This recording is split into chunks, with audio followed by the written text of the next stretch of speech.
Yes, you see correctly. We have a dog in our studio. Shalom. We are now saying, not to the dog yet, shalom to Yekutiel Ben Yaakov, director of IDU, the Israel Dog Unit. Shalom. Shalom, shalom. So we've been covering your activity, and we'll talk a bit about what you do on a day-to-day basis. But today we're talking about COVID-19 and an idea to use dogs, canine, for our to fight this virus, the pandemic. Absolutely. Corona dogs, if you will. Just like we have dogs that can sniff bombs and they can sniff drugs, there are dogs that can sniff diseases, including corona. Where are we seeing this around the world? Well, in the States, our partner Sniff in the States is already applying the patent that they've applied for, where they can search people going into stadiums, the Miami Heats. We have our dogs outside checking people. Of course, they're observing a safe distance from each other like any other event, but now thousands of people can come together and feel a lot safer as we're opening up the skies in Israel, and maybe we can open the stadiums in Israel too. But how could it be? I mean, it sounds too good to be true. Now people have to go to get, tested in their throat, and some even go to a blood test if they want a different kind of test. Could it be that easy to sniff? That's the beauty of it. 5.2 seconds. The beginning of the test, the end of the test, and the results. And we're already seeing from our results in the States more than 92% accuracy. If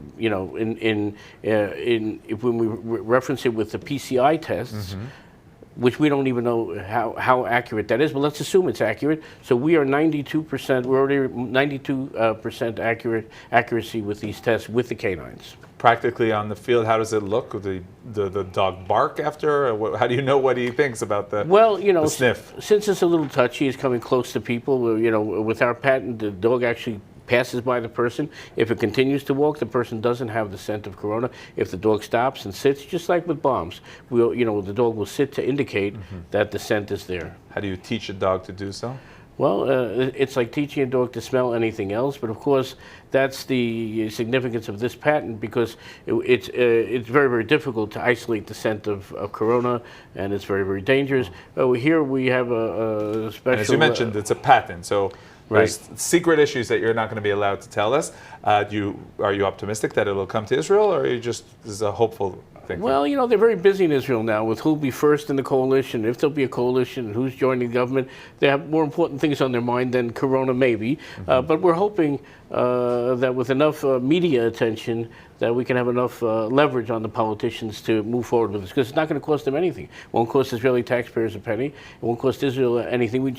Just give us a permit to bring the dogs in. We have dogs that are already working. We want to just replicate that success that we have in the States now, bring it to Israel on behalf of the Jewish people in Israel. Wow.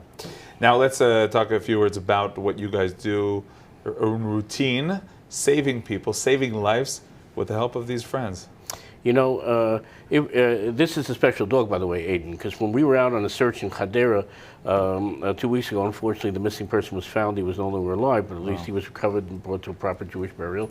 And Aiden was stolen from us on that search. When we were out in the field, some criminal, lowlife, broke into our special transport wagon for the dogs, actually stole Aiden.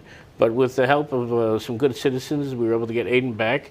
Aiden, just a few days ago in Netanya, was with us finding a missing person. So it's a real fantastic work that we're doing. Joseph was the handler that was with us with his dog Aiden, and we found a missing person in Netanya just last week. Does it seem that the dogs seem pleased or happy even when they end a mission? Like, did you feel that they're part of it to some extent?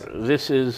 We feel great. The dog feels great. There's no better friend of mankind and of Jews. You know the story when the Jews left Egypt and the dogs didn't bark and so on.